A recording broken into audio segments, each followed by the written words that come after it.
Hello, fellow peasants. Tonight I'll be reviewing 2002's Red Dragon.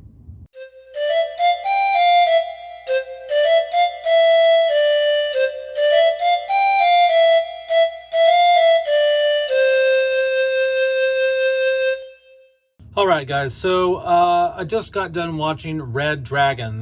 This film came out in 2002. It stars Edward Norton and Anthony Hopkins. This is the prequel to The Silence of the Lambs. In 1986, there was another film that was made, which is basically the same thing as Red Dragon, and it was called Manhunter, starring William Peterson. I just reviewed that yesterday, so check that out.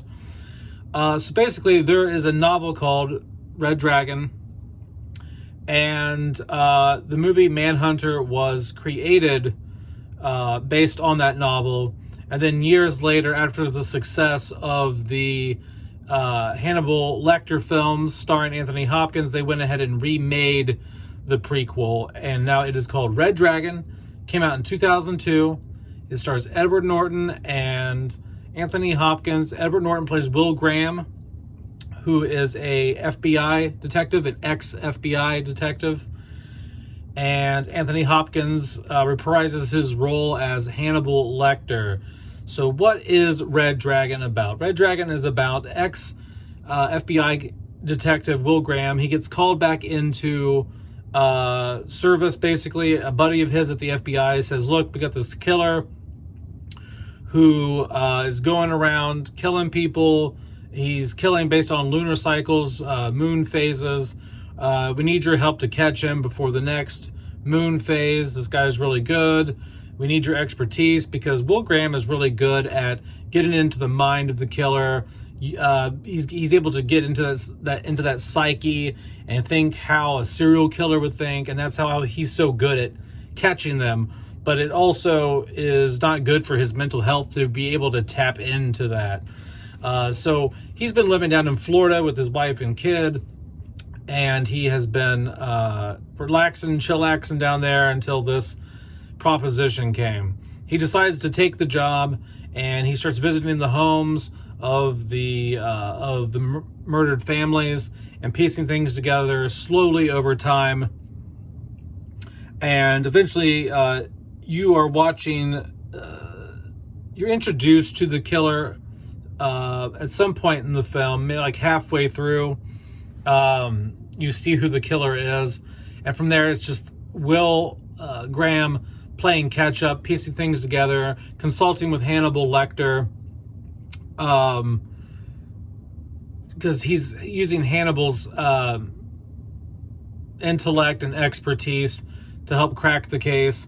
Will Graham is also the person who put Hannibal Lecter away. Hannibal Lecter was a famous and very well respected psychologist, and the film even opens up with Hannibal at a symphony, and one of the symphony players is not doing so well, and it catches Hannibal's attention. And later in the film, it cuts to a scene where Hannibal is throwing a dinner party, and you find out that he was feeding the guy from the symphony to the symphony committee. And so it opens up with that scene, and Will Graham comes over and he starts talking to Lecter, and he's like, look, this doesn't make sense. We were thinking he was collecting the people, but he's not. He's eating them. And Hannibal's like, oh, really? Like, he doesn't know who it is.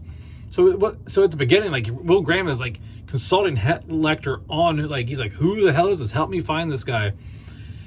And he walks over to Hannibal's bookshelf in his house, and he finds this like this book recipe, and it says sweetbreads in there, and like it clicks in Will Graham's head. He's like, oh shit, Lecter is the cannibal that I've been looking for this whole time. And so Lecter stabs him, and they kind of have a fight match where they are shooting and stabbing each other. Lecter goes down, he gets arrested, he's found guilty, he gets 9 life sentences, and that's how he gets locked away. Will Graham survives, retires, moves to Florida, and that's when the proposition is made years later down the road.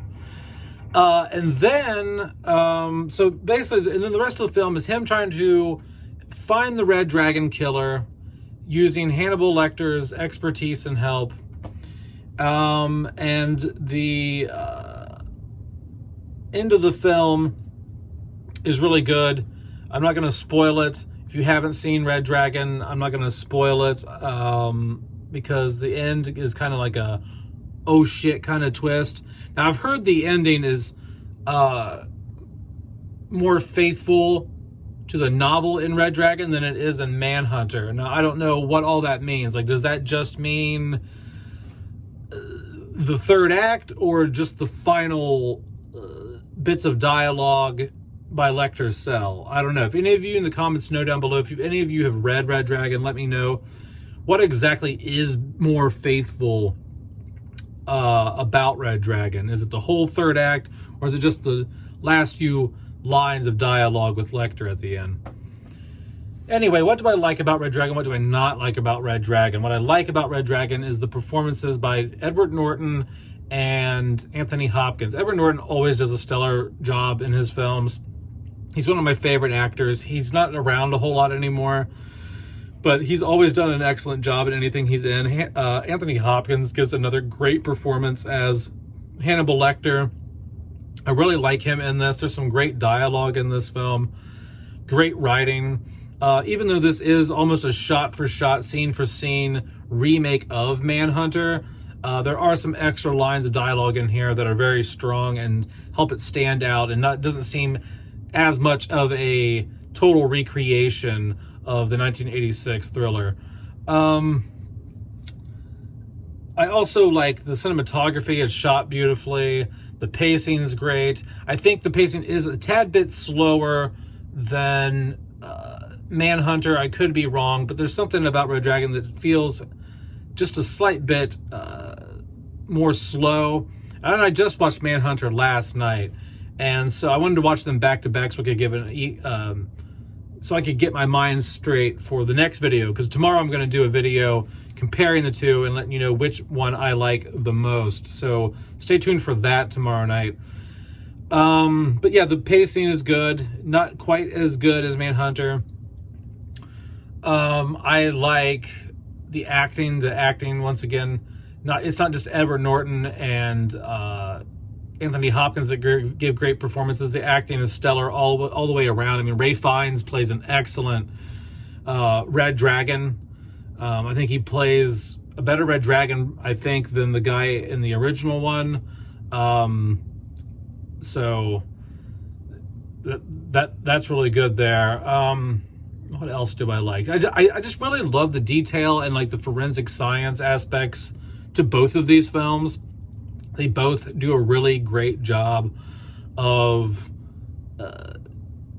just providing like some detail and shoesmith, or what's the fucking term? Gumshoe or cluesmith or whatever the fucking term is for a detective. Both these movies do a really good job, and Red Dragon, I think, may have the upper hand a tad, maybe, on the forensic details out of the two. What do I not like about Red Dragon?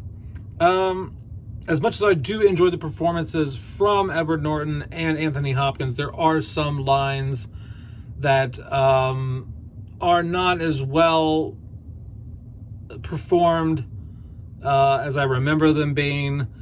Some of Anthony Hopkins' lines, not very many, but there are a couple times Anthony Hopkins comes off a little forced, maybe a little cheesy at times.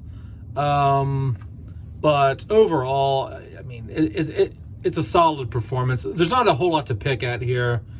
The pacing is a tad bit slower than Manhunter. I think they could shave off some of the time with Francis Dolarhyde, who is the character who's also the Red Dragon killer. That's the Red Dragon's killer name in the film, is Francis Dolarhyde. I think they could shave off some time between him and the blind lady Reba. that he has a romantic relationship with in the film. Red Dragon spends a little more time than Manhunter does on that side story. There are a few early 2000s cliches, just editing choices and things like that. There's a shot where Edward Norton is thinking about the murder scene, for example, and he's in his hotel room, and there's just a flash real quick of like baby dolls, you know, from one of the victims' houses, and just the way that's executed just comes off kind of like early 2000s jump scare-ish to me. It seems a little dated, but I mean, these are very small little nitpicks. All in all, I've always loved Red Dragon. I saw it for the first time when I was in high school, and I loved the movie. I actually saw Red Dragon before I saw Silence of the Lambs. I didn't see Silence of the Lambs until several years later. So it kind of worked out that this is the prequel, and then I saw Silence of the Lambs. You know, it was kind of nice that way. I actually saw the films in order, as they're supposed to be seen, I guess. So, I don't really have much else to complain about. I mean, it's a great crime film, great serial killer film, and I come back and watch it probably once or twice every couple years. Let me know down in the comments below, guys, what you think of Red Dragon. If you guys have seen it, if you haven't seen it, if you want to see it, if you like it, you love it, if you hate it. And let me know if you like it more than Manhunter or not. Tomorrow night I will be comparing the two. So Red Dragon versus Manhunter tomorrow night. Stay tuned for that video.